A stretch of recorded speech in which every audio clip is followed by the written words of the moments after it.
Hindi ko maintindihan kung ano yung ibig sabihin nito ni Strawberry. Hindi pa po ako nagsisimula. Makinig ka lang kung ano yung gusto kong topic, no? Away ng mga vlogger, wala po akong pakialam sa away ng mga vlogger. Okay. Magandang araw sa atin lahat mga kababayan. Kasi simula ko pa lang meron na kagad mga tanong tungkol sa away ng mga vlogger. Hindi po tayo makikialam sa away ng mga vlogger. Ulit po. Take 2. Magandang araw sa atin lahat mga kababayan, saan man panig kayo ng daigdig naron. Dito na naman tayo sa another episode ng ating vlogs, Badong Aratiles po. Pag-usapan natin ngayon, ito po, no? Dahil po sa kawalan ng maipagmamalaki ng administrasyong ito, PBBM, ito po ang napuna natin, no? Nagkalat po ang sari-saring paninira kay Pangulong Duterte at sa kanyang anak ni Sara Duterte. Iisa-isahin po natin, no? Bago po 'yan na pa pa-live na po ako, bigla pong pumasok ito pong pagsasampa na injunction ng SMNI sa pamamagitan po ni Rolex Suplico, Attorney Rolex Suplico at saka si Attorney Tolentino hinggil po dito sa paglapit po nila sa Court of Appeals na maganda rin pong talakayin natin. Ano po yung dahilan bakit po nila hinihiling ng TRO dito po o temporary restraining order dito po sa order ng NTC na sila ay suspendihin ng 14 days. Yan po ang mapag-usapan natin. Pero bago yan, kung bago ka pa lang dito sa ating channel, mag-subscribe ka na. Dahil ito lang ang tayong channel na may kinikilingan, may pinapanigan, una sa balita, huli sa impormasyon, kaya ano pang hinihintay nyo? Pindot na, okay? Pag-usapan po natin, no? Alam po ninyo, ito po, kapapasok-pasok lang po ng balita na ito, no? Yung SMNI po ay lumapit na po, no? Naglegal na po yung SMNI. Dito po sa tingin nila ay hindi makatarungan na pagsususpindi ng nalilito na nga ako sa dami ng sinuspindi nila. Yung pagsuspindi po nila sa mga programa na SMNI at eto nga po, buong SMNI na mismo yung sinuspindi ng NTC. Ang pinapaliwanag po nila Attorney Tolentino tsaka ni Rolex Suplico, ito po ay maliwanag na paglabag sa due process, no? Wala po silang wala po silang hindi po sila nabigyan man lang ng pagkakataon na sagutin, no? Yun po ang problema, yun po ang esensya ng batas, no? Kung may reklamo sa iyo, dapat mo itong sagutin. Bigyan ka ng pagkakataon para sagutin kung ano man yung inirereklamo. Ito pong ginawa ng NTC ay malabis pong paglabag, no? Paglabag po dito po sa due process. Wala pa pong nangyayaring pagsagot. Ang sabi nga po ni Attorney Tolentino, hindi nila alam. Hindi po nila alam kung ano yung reklamo laban sa SMNI. Hindi po nila alam kung ano yung sasagutin nilang reklamo. Usually po, 'di ba? Ganito po yung ginagawa ng isang sa korte, no? May nagreklamo sa iyo, bibigyan ka ng korte, eto may reklamo ka. Bibigyan ka ng korte ng pagkakataon para sumagot. Ang nangyari po sa NTC, binigyan po sila ng SMNI ng House of Representatives ng resolusyon na pinasususpende yung SMNI, kagyat pong sinuspende yung SMNI, no? Habang sila ay mag-iimbestiga pa lang. Wala nga pong malinaw kung ano po yung ang question doon, ano ba talaga yung nirereklamo para sa kanila, no? Hindi po nila alam Ito po yung attorney. Hindi po nila alam kung ano po yung sasagutin nila. Mas lalo po sila nagtaka na yung sasagutin nga nila hindi pa nila alam. Suspendido agad. Ibig sabihin, nauna po yung parusa bago magkaroon ng akusasyon. Nauna po yung parusa bago sila pala pasagutin. Miski siguro yung NTC, hindi po alam kung ano po. Sabi nga rin ni Attorney Tolentino, hindi pwedeng diktahan ng Kongreso ng kanyang gagawin yung NTC. Kaya nga po resolution lang, urging lang dapat. Ang kinitwiran po ng NTC, kaya nila sinuspende dahil sa resolution na nagmula sa House of Representatives. Kaya kaya po mga kapatid, no? Hindi po tayo nagsisiraan dito. The Singing Karen. Sumasagot po, eto po balita po to, wala pa po tayo. Binabalita lang po natin yung naganap. Ito po ang sinabi ng abogado ng SMNI. Ibig nyo ba sabihin, pag nagsalita, binabalita ko pa po, hindi pa po ito paninira. Ang SMNI po, sinasabi po nila, bakit sila nagpunta ron sa Court of Appeals. Masyadong advance yung pag-iisip nyo. Tuwing magsasalita po yung SMNI, paninira sa inyo, ipinagtatanggol po nila kung bakit sila hindi dapat sinuspindi. No? Over yung reaction. Kulang po kayo. Mamaya po, masasagot natin yan kung nariyan pa kayo mamaya. Okay? Okay, yan po ang binabalita natin na eto po, pumalag na po yung SMNI, hiniling po nila sa Court of Appeals na ipatigil po yung suspension ng NTC. Hindi ko po alam kung ano po ang, dahil hindi po tayo abogado, pero ako sa tingin ko, yung meron pong pagmamalabis sa kapangyarihan na ang NTC rito, no? Masyadong abuse of power, no? Mukhang hindi po pwede na nagpapasya po sila ayon lamang sa resolusyon. Dapat siguro i-justify nila kung bakit nila sinuspende nang walang binibigay na pagkakataon na sumagot. Sabi nga ni Panelo, daig pa yung diktadorya, no? Daig pa yung diktadorya kasi sa diktadorya may forma pang pasagutin eh. Ito po totally wala. Suspended agad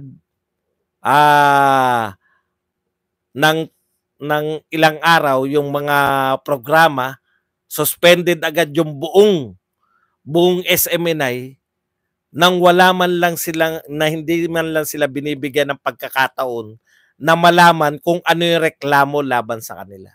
So napakatindi po nito. Daig pa yung diktador nitong NTC. Kaya po sila lumapit dito sa Court of Appeals. Okay? Binalita lang po natin yan. Wala pa tayong reaction dyan dahil hindi pa po natin napag-aaralan. Yan po ay kapapasok-pasok lang na balita. Okay, punta na po tayo rito sa balita po natin. Nakakatawa po, no? Ang pinagmamalaki nila, dalawa lang halos no? Una, ang pinagmamalaki nila, may pumasok na 4 trillion. Nung marami po nag-react, ay pledges lang naman pala yan eh. No? Pledges lang pala yung pinagmamalaki yung pumasok na investment dahil sa pagta-travel. Gusto ko sa nila pagmalaki na dahil sa kawalan po na maipagmamalaking proyekto ng kasalukuyang administrasyon dahil ang tangi po nating nakita, wala po sa food security, nakita naman natin, nagtaasan po yung presyo lalo na po ng bigas, wala rin po sa ibang industriya na maipapakita. So gusto po nilang i-justify na yung pagta-travel po ng ating mahal na Pangulo, pinakamarami po, naitanong na nga po to sa sa isang sikat na TV show sa Amerika, yung Jeopardy. Naitanong na po yan, no? Sino ang presidente na tinaguri ang yung travel ng travel. Totoo po to. Baka akala nyo naglolokohan lang tayo, no? Sikat na po yung pagta-travel ni Pangulong Marcos. So, gusto nila i-justify kasi dinagdagan na naman nila eh. Dinagdagan nila ng 58%, mahigit kalahati ang dinagdag nila sa budget ng pagta-travel. Para po ma-justify ang lahat ng yan, no? si Pangulong ang kanila lang pong tanging maipagmamalaki yung may pumasok di umano na 4 trillion. Ngayon po, dahil nalantad po sa kanilang lahat, na pledges lang naman pala yan. Yan po ay pangako pa lang yung 4 trillion. Ngayon po, lumabas na po ang katotohanan na around o kulang-kulang 300 billion lang po. Ang layo naman ng 4 trillion sa 300 billion pesos. Yung actual pong pumasok, 300 billion. Ayan po, wag po tayong maglokohan. So ano po yung performance na yan? Ayon po sa Bangko Sentral, itong pumasok na pera na ito, mas malaki pa po. No? Yung pumasok na pera, kung ikukumpara nyo, same year, same na mga taon, same na panahon, mas marami pa po yung pumapasok na pera sa Pangulo na hindi nagta-travel, si Pangulong Duterte. Yan po ang katotohanan, no? Kung pagmamalaki nyo po na may pumasok na pera, no? At wala kayong kinukumparahan, talagang may papasok at papasok na pera. Kay Pinoy nga eh. Kahit maliit ang pumapasok, may pumapasok eh. Alam niyo ibig sabihin, pero nakakaawa po kasi yan lang ang pwedeng may pagmalaki. Ngayon po, meron po silang pinagmamalaki. Ito po may nagtanong sa akin ito kagabi o kahapon, no? Ito po, talakayin din po natin to. Meron po ba talaga? Tignan nyo ha. Ang sinabi po rito, ito po ang bago nilang pinagmamalaki ngayong araw. Nabisto sila na pledges lang yung pinagmamalaki nila eh. Ito po. Sabi po dito ni Mr. Win-Win Situation. Hindi ko kilala to pero ngayon kalat po to. Alam niyo po iba po yung mga binabanggit natin noon tsaka ngayon, no? Mr. Win-Win. Ang pagkakaiba po, yung mga kalaban natin yung Dilawan at Kakamping. Yung ang binabanata natin yung mga Dilawan at Kakamping, panay tao po yung mga kinakana natin, si Father Nossi, no, si Father Kakanandin, ay si Jerry Kakanandin, sila JC Punong Bayan, di ba? Sila Haiderian, mga tunay na tao po eh. Di po ba? Tsaka yung isang pare, sino ba isang pare? Si Father Nong. Yan po yung mga binabanata natin nung panahon ng kabanata natin, mga Kakamping at Dilawan. Sila Laila de Lima, Leni Robredo, si Reza Ontiveros. At least mga totoong tao yung mga kalaban natin. Ngayon po panay mga pangalan na hindi mga tao. Win-win situation. Alam niyo yun? Marcos Makapili. Alam mong yung mga hindi tao. Okay, ito po ang sinabi niya. President Marcos Jr. paid off a portion of our debt to the tune of 1.47 trillion pesos. Nagbayad daw po si Pangulong Marcos ng 1.47 trillion pesos na utang ng Pilipinas. These debts were incurred by past administration. Ito raw po ay inutang ng mga nagdaang administrasyon. Therefore, paying them off reduce our debt as a result of PBBM action. Dahil daw po sa ginawa ni Pangulong Marcos, ay nababawasan daw yung utang natin. Thank you for paying off their loans, Mr. President. Maraming salamat daw, Mr. President, dahil binabayaran nyo yung mga utang ng mga nauna sa yung presidente. Di, ang galing naman pala ni Pangulong Marcos. Another achievement na naman po ni Pangulong Marcos. Binabayaran niya yung utang ng mga naunang presidente. Di po ba kahanga-hanga yan? Sabi mo ba dong wala silang maipagmalaki? Given na yun, na yung trillion na sinasabi nila ay hindi po maipagmalaki dahil pledges lang. Pero eto, hindi ba totoo itong sinasabi na to? Totoo po yan. Totoo po yan. Nagbayad pala si Marcos ng utang natin. Totoo po. Pero eto po yan, no? Ganito po yan eh. Bakit po hindi pa rin pwedeng ipagmalaki ni Marcos yan? Hindi naman po proyekto yan eh. Alam niyo po ba kung bakit hindi po pwede ipagmalaki yan? Kasi nasa batas po yan. Ito po, constitutionality of automatic, ang tawag po dyan, automatic appropriation. Meron po tayo na hindi gagalaw ang Pangulo, automatic po, kahit po sino ang Pangulo, ng Pilipinas, meron po tayong tinatawag na mga automatic appropriation. Automatic na po yan, na nakalagay po yan, kasama po yung debt servicing. Ano po yung mga automatic? Automatic po na pasasweldohin ng kahit sinong administrasyon, lahat ng tao sa gobyerno. Naintindihan po ninyo? Automatic po yun. Ibig sabihin, ng automatic appropriation, kahit sino pong naupo, automatic po yun na magpapasweldo siya ng pulis, magpapasweldo siya ng sundalo, magpapasweldo siya ng mga teacher, magpapasweldo po siya ng lahat ng mga government employee.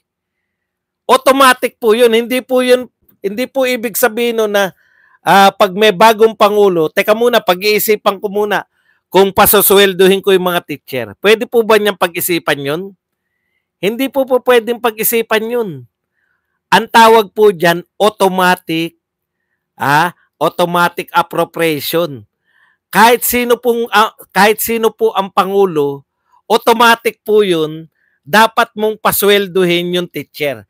Ngayon, may Pangulo po ba na magsabi, ang galing ko po, isa po sa proyekto ko, pinasweldo ko ang mga teacher at ang mga sundalo at mga pulis. Pwede po bang ipagmalaki yun? Automatic po yun, kaya kailangan mong pasweldohin yun. Hindi po maipagmamalaki yun bilang project. Nakukuha nyo po ba? Ganun din po yung debt servicing.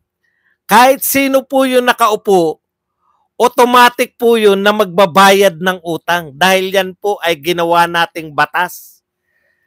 Ang tawag po dyan, constitutionality of the automatic appropriation for debt servicing. Constitutional po yan, no? Ayan po. Kaya po, may porsyento po, kung ganito po kalaki yung budget, may porsyento po riyan, automatic po ibinabayad natin sa utang. Automatic po pinansusweldo sa teacher, pinansusweldo sa mga sundalo, pulis at lahat ng government official. Sa kawalan po ng proyekto, nakakahiya po. Nahihiya po ako rito sa bobong tagapagtanggol ni Pangulong Marcos. Sa kawalan po ng maipagmamalaki, pati po yung mga automatic appropriation na hindi po proyekto, ipinagmamalaki na. Hindi ba ako sigurado sa sinasabi ko? Sigurado po ako. Ano po ba ang hindi sigurado? Ito bago kita tanggalin, Micaela, para lang maliwanagan mo, ano ang hindi sigurado na automatic ang sweldo ng teacher? Sa tingin mo ba, iuutos pa ng Pangulo ng Pilipinas, ipinag-uutos ko, executive order, pasweldoin ng mga teacher. Executive order, pasweldoin ng sundalo. Ganun po ba? May executive order yon? Automatic appropriation po. Ito po,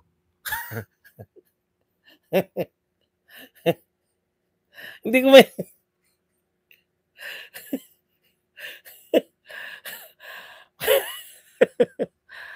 para po malaman ninyo, natatawa po ako sa mga kritiko. Hindi na ako sigurado sa sinasabi ko. Para po masigurado kayo na po mag-research. Ito po, meron po tinatawag na Budget Reform Decree of 1977 issued during the martial law period which provides for automatic appropriation for public debt service. Mula pa po panahon ni Pangulong Marcos Sr., meron na po tayong automatic appropriation for public debt service. Hindi lang po ako sigurado sa pangalan. Kaya po, ngayon tinignan ko na. Naawa naman ako sa mga kritiko. Yun lang po ang sasabihin nyo sa akin. Hindi po ako magtatapik dito nang hindi ako sigurado. Siguradong-sigurado po ako, automatic po ang debt servicing natin. Kung automatic po yan, hindi po yan proyekto ni Pangulong Marcos. No? Hindi po yan proyekto. Naaawa ko sa kawalan na maipagmamalaking proyekto, pati po yung automatic pinagmamalaki na. Sa tingin nyo ba walang binayarang utang si Pangulong Duterte? Meron din po. Pero bakit hindi pinagmamalaki ni Duterte na nagbayad siya ng mga utang na naunang presidente? Kasi po automatic po yun. Hindi po yun proyekto ni Duterte. Sa tingin nyo po ba walang binayarang utang si Pinoy? Meron din po. Bakit? Automatic po yun. Bakit hindi pinagmamalaki ni Noy? Dahil po yun ay automatic.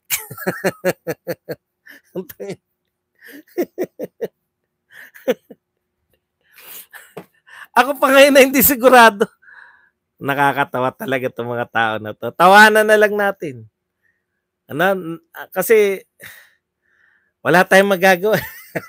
Yan ang mga kalaban natin. Thank you very much kay Wilma Blair sa $5 na pangkape. Okay, saan po sila nagre-resort? Alam po ninyo, dahil wala po sila maipagmalaki, kahit po yung pilit na pilit, yung nagbayad ng utang, lahat po ng presidente, nagbabayad po ng utang at hindi po sila nagtatakda ng kung magkano binabayaran. Automatic po. Okay? Wala pong nagmalaki na nagpasweldo ng teacher. Ang pwede pong ipagmalaki, pinataas ang sweldo ng mga sundalo at pulis. Yun po, pwede pong ipagmalaki yun. Dinoble. Ganun po. Kasi proyekto mo yun eh. Okay, punta na po tayo rito sa... Ngayon, ang tendensiya po ng mga dilawan, tulad po ng sinabi natin, yung naunang dalawang presidenteng dilawan, si Cory at saka si Noynoy, ang tendency po nila, siraan yung dati. Kung wala po silang proyekto, sisiraan po nila yung dati. Ito po, automatic to ha. Tinype ko lang Rodrigo Duterte dito sa, ayan, Rodrigo Duterte dito po sa X na ngayon dating Twitter. Makikita nyo po ang mga vlogger, hindi ko alam kung ano tawag sa kanila pag sa Twitter eh. Twitteris. Yung mga taga-tweet na maka-administrasyon, yung mga dilawan, mga kakamping, at mga kalaban, grabe po ngayon. Akalain nyo nga parang si Duterte ba ang presidente? Bakit ang atake nyo lahat kay Duterte, sa mag-amang Duterte? Oh, baka sabihin nyo, niloloko ko kayo. Ito po, magbabasa po tayo. Okay. Basa tayo ha. Pag tinype nyo po yung Duterte, ito po makikita. Bukod po dun sa number 1 si Duterte. Ayan, number 1 po sa senatorial candidate. Persado silang siraan ngayon. Sonny Trillanes, Duterte's evil. Minura niya ang Diyos, minura niya si Pope, minura niya ang Catholic Bishop. Ngayon niya po sinabi to December 27. And priest, he wanted to set up iglesia ni Duterte. Pinapatay niya mga Pilipino and now literally hinikayat niya sa impyerno ang kanyang mga supporters. Hindi tayo santo pero tignan niyo po, no? Lumabas po yan ngayon. Dati na po mga sinabi yan ni Pangulong Duterte. Minura niya raw yung Diyos, Pope, etc. Tuloy-tuloy na paninira. Okay. Hindi po nila kalaban si PBBM ngayon, ha? Pero sa kawalan po ni PBBM na may pagmamalaki, lahat po ng kaalyado niya, babanata na lang si Duterte. Nang hindi po ngayong ginawa. Ng mga ginawa ni Duterte noong araw pa. Okay, ito po. Yung namigay po ng Christmas gift, yung mga Duterte sa Davao, sinisiraan din po nila dahil marami raw pong mahihirap sa Davao City. Kaya dapat lang daw na mamigay sila. Magpasalamat na lang kayo, namimigay. Natutuwa po mga taga Davao. Sila po, hindi po sila masaya. At pinangangatwiranan po nila, ito po, bigyan po natin. Kaya pala marami nakapila sa Christmas abuloy ng mga Duterte sa mga duka. Grabe naman kayo. Tawag na tawag pa lang, nilait nyo na yung mga taga Davao. Mga taga Davao, tandaan nyo po to ha. Ito po yung mga kakampi ni PBBM, ang tawag po sa inyo, Christmas abuloy. Pumila daw kayo para sa Christmas abuloy. Okay. Davao City pala ang pinakamaraming pobre among urban cities outside of Metro Manila. So pinakamarami daw pong pobre sa Davao, natural daw po na pipilahan yung Christmas abuloy. Alam nyo, no? Ganun po kasasama yung mga supporter ni Pangulong Marcos. Imbis na matuwa kayo sa mga Duterte, namimigay ng pamasko sa kanyang mga kababayan, sisiraan nyo pa. Mga pobre kasi kayong mga taga Davao. Yan po ang sinasabi nila. Kaya raw kayo pumipila dahil gusto nyo raw ng abuloy ng mga Duterte. Alam mo ba yung ibig sabihin ng abuloy? Christmas gift yun, hindi yun abuloy. Tindi, no? Habang tuwan-tuwa po yung mga taga Davao na kahit papano nagbigay po yung mga Duterte, ginagago po nitong mga to. Iniinsulto kayong mga taga Davao City. Tandaan nyo po yan ginagawa sa inyo. Dinadamay po kayo sa galit nila sa mga Duterte. Okay, punta na po tayo. Ano pa po ang mga paninira nila? Ito po. Tignan nyo, ngayon po to ha. Si Sara Duterte daw ay kilala nyo ba yung Jan Amores? Yan po yung nanapak na alam nyo po, sinabihan siya ni Sara Duterte noon. Nung araw pa to. Binabalik po nila ngayon lahat yung paninira. Ginawa nila Sara Duterte noon. Binabalik po ngayon. Ay, hindi pala nung araw. Parang 1 year ago. Okay. Dinipensahan daw ni Sara Duterte. Ang alam ko na nabasa ko yun eh. Ang sinasabi niya, ipakita mo sa kanila, parang ini-encourage ka, alam ko nagkamali ka, alam ko mali yung ginawa mo, no? I-recognize mo na mali ka. Parang ganun yung sinabi ni Sara Duterte, pakita mo sa kanila na hindi ka ganyan. Ngayon po, nasa na tong Jan Amores. Alam ko na draft po to sa PBA. Alam nyo, lahat ng tao, dinadown yung Jan Amores dahil nanapak po siya ng mga kapwa niya player. Pero in-encourage siya ni Sara Duterte. Hindi in-encourage na manapak muli. In-encourage siya na ayusin yung buhay niya. Talagang ganyan, alam ko nagkamali ka. Pero may pagkakataon ka pa magbago. Kung nakinig po sa inyong mga nang insulto kay Jan Amores, kung si Jan Amores sa inyo nakinig at hindi kay Sara Duterte, hindi sana siya mapupunta sa PBA ngayon. See? Ayan po, binabalik po nila lahat yan. Ito naman si Barry Gutierrez. Kung ano-ano na lang. Pati po yung pinagmamalaki po nila si Barack Obama ay isa po sa mga binabasa ni Barack Obama na libro. Yung libro yung libro daw po ni Evangelista. Yung pong may pamagat na some people need killing. Yan po yung account sa madugong war on drugs daw ni Pangulong Duterte. Tignan nyo. Talagang ito po, binabalik po nila to lahat, pinakakalat po nila itong speech ni Pangulong Duterte na dapat daw tayo ay maging China province. Nagtatawanan po sila, ibig sabihin joke po yung sinasabi ni Pangulong Duterte. Di po ba? Binabalik-balik na naman po nila. Ganyan po nila sinisiraan. Ito po nung presidente pa si Duterte. Tataka ako sa inyo. Bakit hindi kayo mag-focus sa presidente ngayon? Okay ba yung presidente ngayon? Mura ba bilihin ngayon? Maganda ba ekonomiya ngayon? Nakakapagtaka, no? Ang binabanatan nyo yung presidente pa nun. At yung sinabi niya nung araw, nung siya pa ang presidente. Bakit kaya hindi nyo binanatan nung presidente siya noon? Bakit ngayon kayo banat ng banat? Hulaan ko. Duterte kasi kayo noon eh.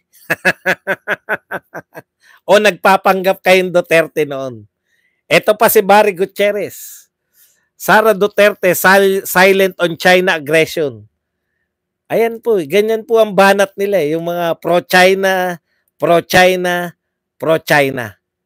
Di ba? Mahirap po talaga pagka walang maipagmalaki yung presidente ngayon, no? Siraan na lang yung dating presidente. Walang maipagmalaking proyekto, siraan na lang yung dati. Dilaw na dilaw po ang estilong ganyan. Si Barry Gutierrez dilaw yan. Yun na nga. Bakit si Duterte ang sinisiraan? Bakit hindi yung kasalukuyan? May alyansa na po kasi. Kung kayo po'y natutulog sa pansitan, matagal na pong may alyansa yung mga dilawan, kakamping. Etong administrasyon na to, kasama po yung Makabayan Black. Sino pa ba nakalimutan natin? Tambaluslos. Sara Duterte. Silence is in a noisy silence of resentment. Silence na naman sa China. Gusto nila yata araw-araw may sinasabi si Sara Duterte sa China. Si PBBM ba may sinabi na? Si Sara Duterte ba talaga ang gusto niyo maging presidente? Give up na ba kay PBBM? I just heard this noise about the president being engaged on to allow the ICC to come after Duterte. The reason, Duterte was staging a coup or the stabilization of some kind. Kita nyo?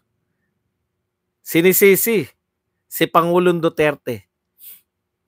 Pati po yung pagsasalita nitong isang dating PMAyer na vlogger. Vlogger po to eh.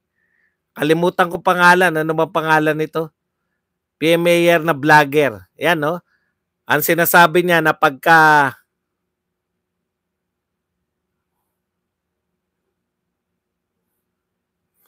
raw ginalaw nyo si Duterte, yari kayo. Totoo naman yun. Pinapanira po. Ito po. Yung paninira po ni Pangulong Duterte, yung sinabihan niyang weak si President Marcos, nariyan din po. Ito po, bakit daw galit na galit ang mga DDS kay Thinking Pinoy? Wala po kami pakialam dyan.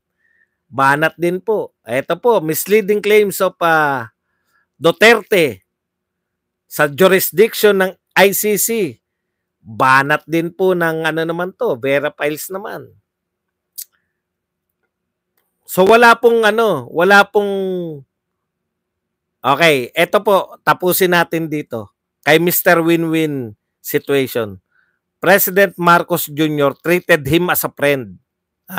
Si Pangulong Duterte daw. But why is Duterte acts like a traitor? Hindi, no? Si Duterte pa raw ang traitor.